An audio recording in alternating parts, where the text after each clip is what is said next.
So, bumili ako ng bag na kung saan, ito yung travel bag namin na mga essentials ni baby.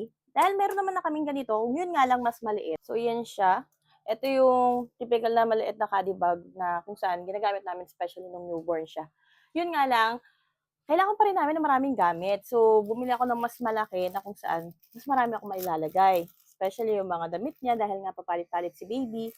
Yung mismong lagayan niya ng gatas, na mga bottles niya. So, mas malaki siya compared to that one. So, this is affordable, guys, sa mga mommies dyan na mahilig din mag-travel or kaya lumabas-labas.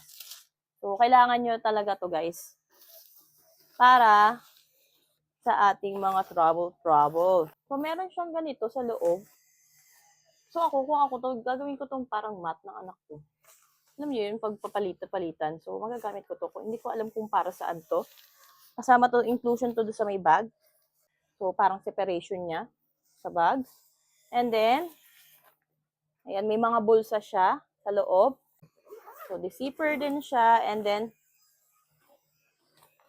meron din siyang, ayan, lagayan sa labas. Meron din siya sa may likudan. And meron din siya sa may kabilaan na lagayan din ng bottles. So, naayos na ng ate ko yung gamit ng baby. Yun nga lang, ililipat ko siya sa mas malaki.